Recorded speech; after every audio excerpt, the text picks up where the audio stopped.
আমাদের অনন্য স্টোরি সকল প্রকার পার্ট গল্প দেখতে আমাদের চ্যানেলটি সাবস্ক্রাইব করে পাশে থাকা বেল আইকনটিতে ক্লিক করে অল নোটিফিকেশন অন করে দিন।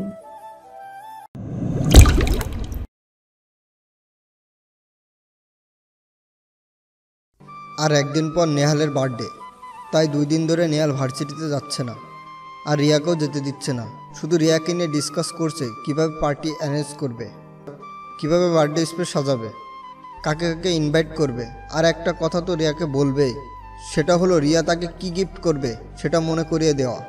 গিফটের ব্যাপারটাই রিয়া বেশ বিরক্ত হয়ে যাচ্ছে, কিন্তু তাও মুখ বুজে সহ্য করছে। শুক্রবার সন্ধ্যার পরে নেহাল তার সব ফ্রেন্ড সার্কেল আর ফ্যামিলি নিয়ে বার্থডে স্পেস উপস্থিত হলো। একটা কমিটি সেন্টারে জমকালো পার্টির আয়োজন করা হয়েছে, সবাই খুব এনজয় করছে। রিয়া এখনও পার্টিতে জয়েন করেনি। সেদিকে নেহালের কোনো ভ্রুক্ষেপই নেই, সে তার ফ্রেন্ড সার্কেল নিয়েই পার্টি এনজয় করছে।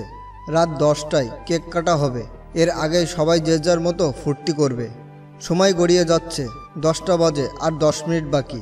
রিয়া এখনও সেখানে উপস্থিতি হয়নি। নেহাল কেক কাটার প্রিপারেশন নিচ্ছে, এমন সময় রিয়া এসে উপস্থিতি হলো সেখানে। রিয়াকে দেখে নেহালের মুখে হাসি ফুটলো, নিজে গিয়ে অভ্যর্থনা জানালো রিয়াকে। এত দেরি হলো কেন তোমার? এই জ্যামে আটকা পড়েছিলাম। ও, আমার গিফট কোথায়? তোমার হাত তো দেখছি খালি। আমার বন্ধু বান্ধব, আত্মীয় স্বজন সবাই আমাকে কত দামি দামি গিফট করলো, আর তুমি খালি হাতে এসেছো। উল্টো দিকে ঘুরে বেশ রাগী গলায় কথাগুলো বলল নেহাল। রিয়া কিছুটা অবাক হলো নেহালের কথায়। তারপর ব্যাগ থেকে একটা ছোট্ট বক্স বের করলো সে। নেহালকে অবাক করে দিয়ে নেহালের অনামিকা আঙ্গুলে রিংটা পরিয়ে দিল সে। নেহাল আচমকায় খুশিতে আত্মহারা হয়ে গেল। সকলের সামনে রিয়াকে জড়িয়ে ধরে বলতে লাগলো, তুমি আমার জন্য এত দামি গিফট আনলে। আমি তো ভাবতেই পারছি না কেউ আমাকে এত দামি একটা ডায়মন্ড রিং গিফট করবে। I am so happy. I love you baby. I am proud for you. ছাড়ো নেহাল, এখানে অনেকেই আছে, আর তোমার কেক কাটার সময় হয়ে গেছে। চলো। নেহালের এক পাশে রিয়া দাঁড়ানো, আর রিয়ার পাশে নেহালের একটা মেয়ে ফ্রেন্ড দাঁড়ানো। রিয়া তাকে চিনে না। অন্য পাশে বাকিরা দাঁড়িয়ে আছে, সবাই নেহালকে ঘিরে দাঁড়ালো। নেহাল কেক কাটলো, কেক কাটতেই সবাই নেহালকে উইশ করতে লাগলো। রিয়া একটা কেকের টুকরো হাতে নিয়ে নেহালের মুখে পুরে দিয়ে বলল, many many happy returns of the day. Thank you so much. Nehal একটা কেকের টুকরো হাতে নিয়ে রিয়ার দিকে এগোতে লাগলো। রিয়া হাঁ করতেই পাশে দাঁড়ানোর মেয়েটার মুখে কেকটা পুড়িয়ে দিল নেহাল। রিয়া হতবাক হয়ে তাকিয়ে রইল তার দিকে।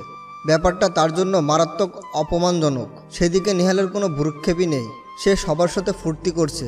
সে রাতে নেহাল অনেক ড্রিঙ্কসও করেছে, রিয়াকেও করতে অনুরোধ করেছে সে, কিন্তু রিয়া তখন চলে আসছিল নিজের বাসায়।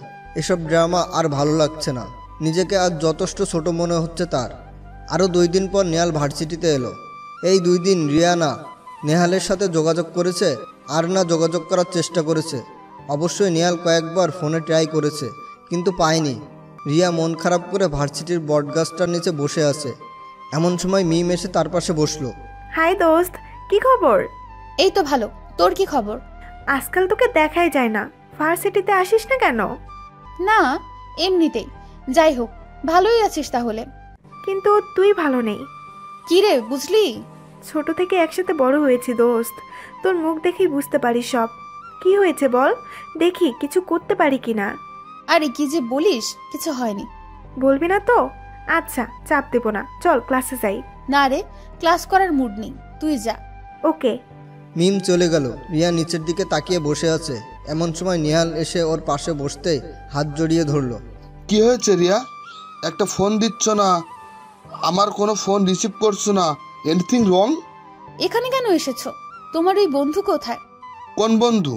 ওই যে পার্টিতে যাকে পেয়ে আমাকে ভুলেই গিয়েছিলে। ও, রিনির কথা বলছো? রিনি নাকি অন্য কেউ সেটা জানার প্রয়োজন আমার নেই। ওলে বাবালে, আমার রিয়া বাবু দেখি রাগ করেছে। সরি, আসলে ওই দিন সবার উপস্থিতি ছিল, সেখানে তোমাকে নিয়ে এত মাতামাতি করলে সবাই কি ভাবতো বলো? তাই ওই মেয়ের সাথে মাতামাতি করেছো? মানে? কিছু না, বাদ দাও। নেহাল সেখানে বসেছিল। রিয়া কোথায় যেন গিয়েছে নেহালকে 5 মিনিটের কথা বলে। প্রায় 10 মিনিট হয়ে গেল, এখনও আসছে না। নেহাল উঠে দাঁড়িয়ে হাঁটাহাঁটি করতে লাগলো। রাজ সবেমাত্র কলেজে ঢুকছে, আজ খুব লেট হয়ে গেছে বেচারার। তাড়াহুড়ো করে আসতে গিয়ে আচমকাই নেহালের সাথে ধাক্কা খেল সে। রাজ মাথা উঁচু করে সরি বলতে যাবে, তখনই নেহালকে কিছুক্ষণ তাকিয়ে থেকে তারপর বলল, সরি, আমি দেখতে পাইনি। নেহাল কলার চেপে ধরে, দেখতে পাওনি নাকি দেখেও না দেখার ভান করছো? মানে বললাম তো আমি দেখতে পাইনি, আমি দুঃখিত।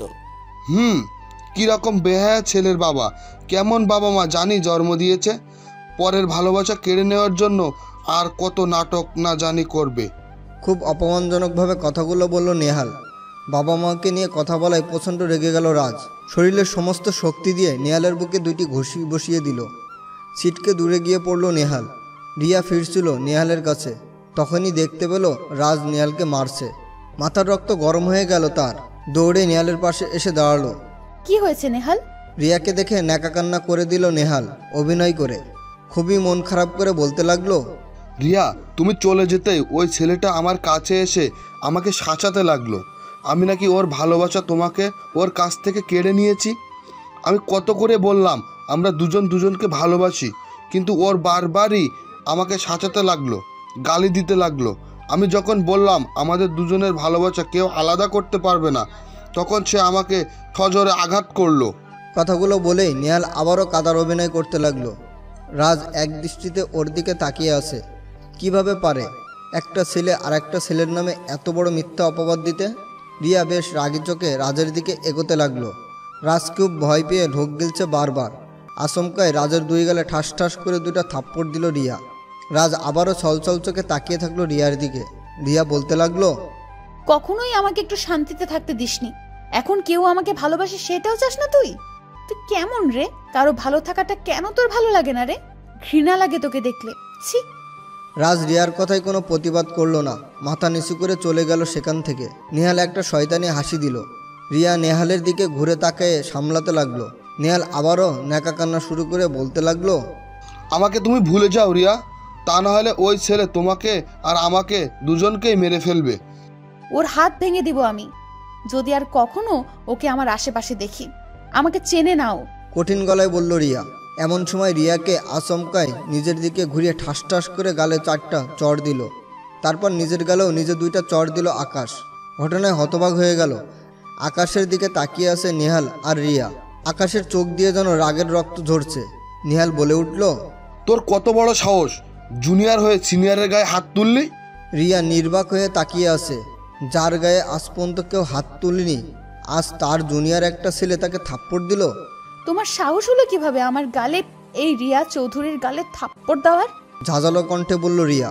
প্রথম কারণ হলো আপনি বিনা কারণে একটা ছেলেকে কষ্ট দিয়েছেন, বারবার দিয়েই যাচ্ছেন। আর দ্বিতীয় কারণ, আপনি কোনো যাচাই না করেই সত্যটা না জেনে নিরাপরাধকে শাস্তি দিয়ে যাচ্ছেন। খুব তো বড়াই করেন আপনি নাকি রিয়া চৌধুরী, আপনাকে বশ করা এত সহজ না।